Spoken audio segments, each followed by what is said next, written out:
They say the forest never gives without taking something in return. I learned this too late. My name is Yao, and I was just a poor farmer in a small village.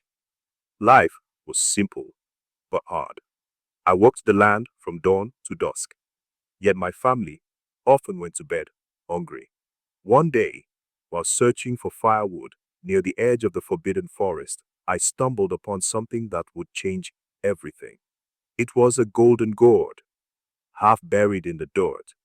Its surface gleamed in the sunlight, and when I picked it up, I felt warmth spread through my fingers. I turned it over and saw strange carvings on its surface, symbols I didn't understand. I should have left it there, but the gourd was beautiful, and something about it felt alive. That night, I placed the gourd on our table.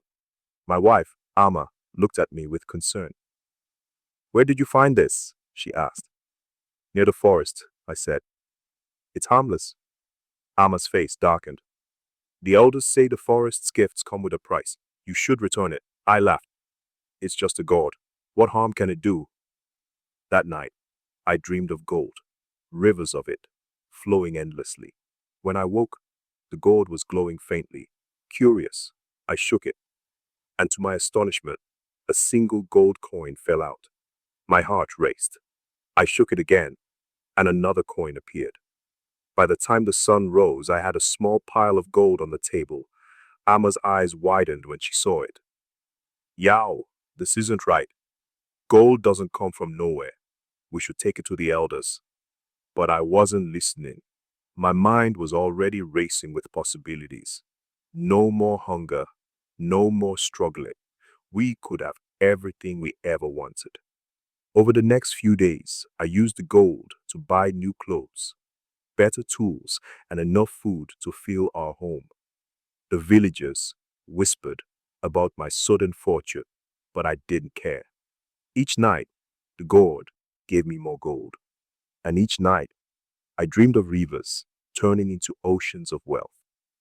But then, strange things began to happen. First, the chickens stopped laying eggs. Then, the crops in my field withered overnight. Amma grew pale and weak, no matter how much food I brought home. It was as if life itself was draining from our home.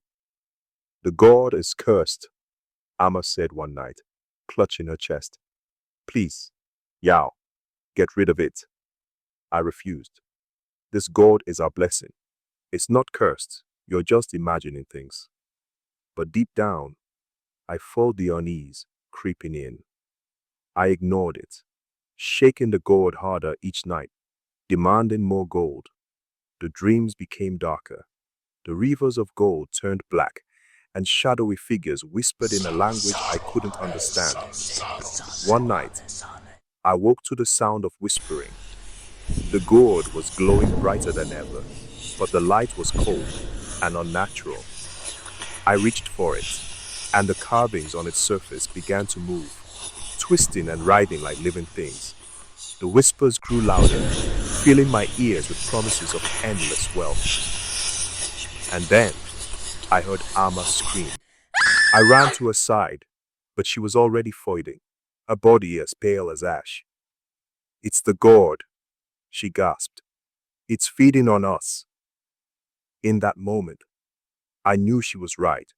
The forest had given me gold, but it was taking everything else in return. I grabbed the gourd and ran to the forest, ignoring the whispers that now sounded like screams. The trees seemed to close in around me as I reached the spot where I'd found it. "Take it back," I shouted, hurling the gourd into the darkness. For a moment, everything was silent. Then the ground beneath me trembled, and I heard a voice, deep, ancient, and full of malice. "The price has been paid." I ran back to the village, but it was too late. My home was empty. Amma was gone. The gold had turned to dust. And though I searched the forest for days, I never found the gourd again. Now, I live alone, warning others never to take what the forest offers. Because I know the truth. Greed doesn't just destroy lives, it destroys souls.